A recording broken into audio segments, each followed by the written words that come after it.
Bienvenue sur la chaîne YouTube des éditions Akata pour une nouvelle vidéo en coulisses et je vais vous présenter aujourd'hui la nouveauté du 29 octobre 2020. Alors cette nouveauté, il n'y en a qu'une seule, c'est Comme sur un nuage qui marque le début de notre collaboration avec l'éditeur Square Enix. En réalité, je vais profiter de cette occasion pour vous parler globalement de shonen manga au sein des éditions Akata. Comme sur un nuage, c'est bel et bien au Japon un shonen manga et c'est quelque chose qu'on a voulu vraiment assumer dans cette ligne-là. En conséquence, par rapport à la version japonaise, on a un petit peu changé le format. Alors je vais dézoomer un petit peu pour que vous puissiez voir, puisque au Japon, il est dans un format où on a plus traditionnellement l'habitude de voir des seinen manga. Donc nous, on voulait vraiment qu'il soit rangé dans les librairies, à côté des rayons shonen manga, parce que on pense que c'est vraiment un ouvrage qui peut être lu à l'adolescence et qui doit d'abord être lu à l'adolescence, quand on se cherche, quand on se questionne. C'est un ouvrage qui parle de beaucoup de choses, de la rumeur, du fait de croire la rumeur ou pas, de l'assumer, de s'assumer. Est-ce que la rumeur, elle a une part de vérité ou pas, ou est-ce que c'est tout simplement la vérité? Et voilà, il y a beaucoup de questionnements qui sont vraiment essentiels sur la construction de soi à l'adolescence et sur les rapports et les interactions qu'on a avec les autres. Donc c'était vraiment un ouvrage qu'on voulait que les jeunes puissent prendre en main facilement. Il nous a semblé que le lectorat qui devait en priorité lire ces livres-là, voilà, ce sont des jeunes qui réfléchissent tout simplement sur le monde et la manière de se comporter avec les autres et qui se posent des questions sur eux-mêmes, leurs sentiments, leur sexualité, etc. Donc c'était vraiment important, qu'il puisse être rangé dans des rayons pour les adolescents et on voulait pas que, à cause de son format, par exemple, il risque d'être rangé dans des rayons seinen manga. D'où ce changement de taille pour le mettre dans le format où on a l'habitude de voir les shonen manga en français, c'est-à-dire des ouvrages comme les ouvrages du Shonen Jump, mais aussi les ouvrages du Weekly Shonen Magazine, etc., qui sont en général des séries d'action, des séries qu'on appelle neketsu, qu'on utilise bien ou pas ce terme en France d'ailleurs, mais voilà, c'est vrai que l'image qu'on a aujourd'hui du shonen manga en France, c'est beaucoup des séries d'action, de baston, etc.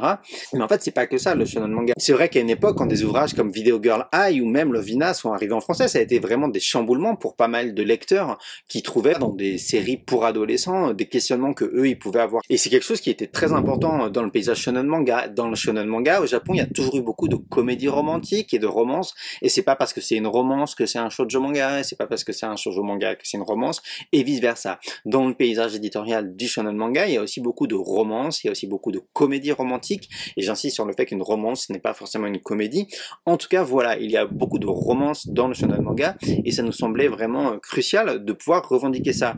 En fait, c'est un peu le travail inverse de ce qu'on fait sur le shoujo manga. On dit le shoujo manga, ce ne sont pas que des romances, il peut y avoir des séries de science-fiction, de fantasy, et là, on veut aussi revendiquer que le shonen manga, ça peut être, des romances et autre chose que des séries d'action, de baston, des séries fleuves, etc. Il peut y avoir des séries courtes, il peut y avoir des choses ancrées dans le quotidien, et typiquement, c'est intéressant de pouvoir revendiquer Comme sur un nuage, comme un ouvrage pour adolescents, et comme un shonen manga, parce que ça dit plein de choses, en fait. Ouais, c'est un manga LGBT, et c'est bien de pouvoir dire, c'est un shonen manga, et peu importe sa sexualité, peu importe son orientation, un shonen manga avec un personnage qui est gay à l'intérieur, c'est intéressant pour justement dire, un personnage masculin qui est gay, ça reste complètement un personnage masculin, et pouvoir revendiquer ça dans un shonen manga, oui, c'est quelque chose qui nous paraît important, justement pour essayer de décloisonner et de finalement toujours croire en l'intelligence des lecteurs. Ce manga, il rejoint notre collection Medium, donc pour adolescents, à côté de d'autres séries qui sont autant des comédies romantiques shoujo manga que d'autres séries qu'on a pu faire qui ne sont pas forcément des comédies romantiques, mais voilà. L'idée, c'est vraiment de continuer à dire que le lecteur, le libraire, etc., tout le monde peut utiliser son propre ressenti, sa propre intelligence, sa propre compréhension des ouvrages, des couvertures, lire les résumés et s'auto-responsabiliser pour aller vers les ouvrages qui lui correspondent. Et changer ce format de Comme sur un nuage pour lui donner un format traditionnel du shonen manga, ça nous paraissait essentiel pour pouvoir le revendiquer justement comme un ouvrage plutôt pour les adolescents. C'est vrai qu'on a fait beaucoup d'autres ouvrages LGBT au sein des éditions Akata, mais c'était souvent des shoujo manga ou des seinen manga, et c'est la première fois qu'on a un shonen manga vraiment assumé LGBT. Ça nous paraissait important justement de pouvoir l'inclure dans un catalogue shonen général. Je profite donc de cette occasion pour parler globalement de shonen manga au sein des éditions Akata. C'est vrai qu'on n'en fait pas beaucoup, même si en réalité il y en a beaucoup qui sont cachés dans le label What the Fuck. Alors je vais commencer par ceux qui ne sont pas cachés dans le label What the Fuck, et on a des ouvrages évidemment comme Billion Dogs, qui est un ouvrage d'un scénariste qui est assez identifié, puisque Muneyuki Kaneshiro, par exemple, c'est l'auteur de Blue Lock qui va sortir l'année prochaine aux éditions Pika, donc qui est quand même quelqu'un qui est assez connu et identifié au Japon sur le secteur du shonen manga. On a évidemment Prisonnier Riku, qu'on n'a plus besoin de présenter théoriquement, et voilà, qui parle d'un jeune garçon non violent qui a été mis en prison à tort alors qu'il est innocent. Et puis on a Magical Girl Side, qui parle de jeunes filles malheureuses et qui se retrouvent avec des super pouvoirs, et bon, il y a une grosse intrigue autour de tout ça. Mais voilà, le point commun de ces trois ouvrages-là, en fait, c'est que malgré tout, ils parlent finalement de problèmes de société, hein, tous, puisque là on parle de milieux sociaux différents, là on parle d'injustice du système judiciaire, et puis bon, de dictature, de plein d'autres choses.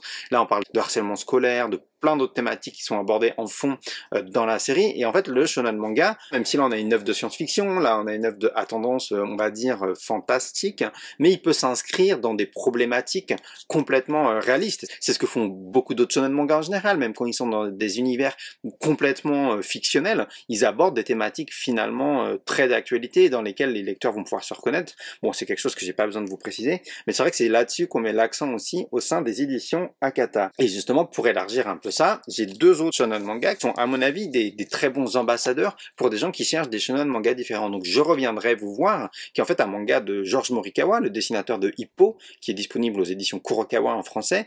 Et voilà, ça typiquement c'est une histoire vraie, c'est l'histoire vraie d'un dessinateur jeunesse qui a été en zone sinistrée de Fukushima pour aider, après la triple catastrophe, à reconstruire la zone. Donc c'est vraiment un ouvrage qui parle de beaucoup de sujets, qui parle de réseaux sociaux, qui parle de solidarité nationale, qui parle de toutes ces thématiques-là. C'est un ouvrage sur lequel en fait ont collaboré beaucoup d'auteurs de shonen manga très connus comme Hiro Mashima, comme Kanakamatsu, et en fait c'est vraiment d'une certaine manière c'est l'essence même du shonen manga, parce que le shonen manga en fait il véhicule des valeurs humaines, de solidarité, d'entraide.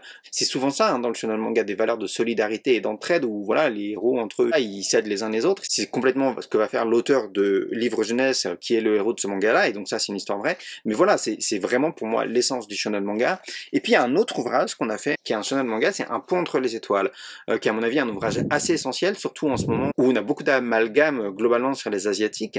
Et en fait, Un pont entre les étoiles, je pense que c'est intéressant aussi parce que on aborde la question de la Seconde Guerre mondiale d'un point de vue sino-japonais. Et c'est vrai que pour le coup, cet ouvrage-là, on l'a fait dans notre format comme au Japon, hein, tout simplement dans un format qui est plus un format traditionnellement attribué au seinen manga. Alors la raison pour laquelle on l'a pas fait dans un format shonen, c'est d'abord que graphiquement les planches sont très chargées, puisqu'il y a un gros travail qui est fait historique et de décor par la mangaka, et du coup c'est vrai que réduire ça aurait été un peu frustrant, et que le faire en petit format aurait risqué plutôt de le desservir. Après il y a en réalité aussi beaucoup de shonen manga qui sont cachés dans notre label What the Fuck, avec évidemment Magical Girl of the End qui a été notre premier shonen manga. Il y a aussi Mto Prochain, bon, qui est pour le coup aussi sur le registre entre guillemets de la romance, qui est à mon avis très intéressant, justement parce qu'il questionne sur l'hypocrisie de pas mal de comédies romantiques pour les adolescents dans le secteur du shonen manga. C'est vraiment quelque chose qui met tout ça en miroir, qui regarde s'il n'y a pas une hypocrisie dans tout ce secteur éditorial. Et puis bien sûr, il y a Pilobir qui malgré sa couverture rose, eh bien, est bel et bien un shonen manga. Et d'ailleurs, vous avez vu, on avait mis un sticker justement dessus pour bien préciser, attention, ceci est un shonen manga. Et voilà, pour moi c'est très intéressant justement parce que c'est un peu la même chose qu'avec Comme sur un nuage. Là, on a une couverture rose qui est du coup, entre guillemets, dans notre imaginaire très connoté fille, et on a un mec à poil en couverture, et donc voilà, on se dit mais qu'est-ce que c'est que ça? Est-ce que c'est un boys love? Est-ce que c'est un shoujo? Ben non, c'est bel et bien un shonen manga. Et voilà, c'est encore une fois inviter les gens à se poser des questions sur les clichés qu'ils ont sur voilà, sur globalement qu'est-ce que c'est d'être un garçon et qu'est-ce que c'est d'être une fille, et puis aussi qu'est-ce que c'est aussi au Japon le shonen manga et le shoujo manga. Il y a beaucoup de, à mon avis, de mauvaise compréhension de tous ces termes-là, et ça m'amène directement à l'autre œuvre dont je voudrais parler, World War Demons, qui est aussi dans notre label What the Fuck, et donc je vais prendre le tome 3, parce que sur le tome 3, l'auteur, sur le rabat, il dit quelque chose de très intéressant. Il dit « Ce manga a été prépublié sur le site Ura Sunday, qui n'a pas vocation de publier des œuvres de type young adult, mais bel et bien pour les plus jeunes. Moi, je dessine donc World War Demons dans cet état d'esprit, et même si ça peut vous paraître difficile, j'aimerais que vous le considériez et le lisiez comme un shonen manga. » Et moi, je trouve ça très intéressant, en fait, parce que il y a une époque où le shonen manga, à l'instar du shoujo manga, il était beaucoup plus social, il était beaucoup plus dur et frontal, il abordait beaucoup de thématiques. Je pense que, voilà, les shonen manga aujourd'hui continuent d'aborder beaucoup de thématiques, hein, mais c'est vrai que d'une manière générale, mais c'est pareil sur le shoujo, il y a eu une espèce d'édulcoration des contenus qui fait qu'ils sont probablement avec des angles plus arrondis, on va dire, que il y a moins d'aspérité, c'est peut-être plus soft à lire, et qu'avant, les auteurs n'hésitaient pas à mettre les pieds dans le plat, à montrer des choses dures, et World War Demons, c'est typiquement ça, c'est un ouvrage qui est très dur, qui aborde beaucoup de thématiques, et qui, en fait, à travers un personnage, par exemple, qui est dedans le personnage d'éditeur de shonen manga, il questionne même ce qu'est le genre du shonen manga, sans arrêt. L'ouvrage questionne ce qu'est ce genre, qu'est-ce que le shonen manga, quel est le cadre dans lequel sont publiés les ouvrages, et quelles sont voilà, les possibilités d'évolution éditoriale, l'équilibre à trouver entre contenu et succès commercial, tout ce genre de choses sont évoquées dans l'ouvrage.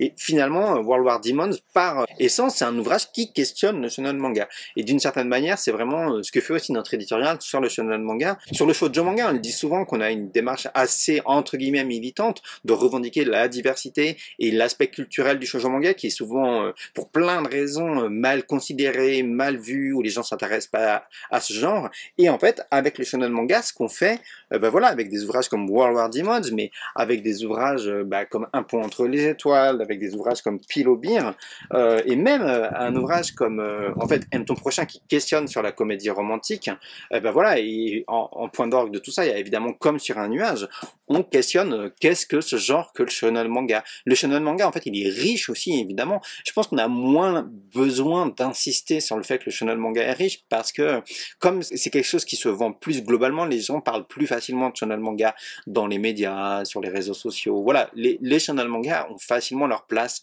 sur le paysage éditorial français, mais j'ai l'impression assez souvent qu'on en a une vision biaisée, comme quoi le shonen manga ne serait que des séries d'action. C'est complètement faux, et voilà, il y a une diversité aussi dans le shonen manga que j'avais envie d'évoquer dans cette vidéo-là. Là, c'était vraiment une bonne occasion pour le faire, parce que Comme sur un nuage, encore une fois, c'est un très bon représentant, puisque c'est une romance, et qu'on a de moins en moins de romances dans le shonen manga, hein. C'est vrai que là, ça revient, c'est vrai, depuis peut-être cette année ou l'année dernière, avec The Quintessential Quintuplet, ou des ouvrages qui sont annoncés pour l'année prochaine. C'est vrai qu'il y a eu un moment où il y a eu un trou, parce que soi-disant, les romances en shonen manga ne fonctionnaient pas, probablement parce que c'était connoté shoujo manga dans l'imaginaire des gens, alors qu'en fait, des ouvrages comme, ben voilà, hein, Lovina, Video Girl Eye, encore une fois, ce sont des purs shonen manga. Pouvoir arriver avec Comme sur un nuage, le revendiquer en tant que shonen manga, pour nous, c'était vraiment important de le faire. Alors, on espère que cet ouvrage va se retrouver dans les rayonnages, pourquoi pas à côté de My Hero Academia, pourquoi pas à côté de tous ces ouvrages-là, où à un moment,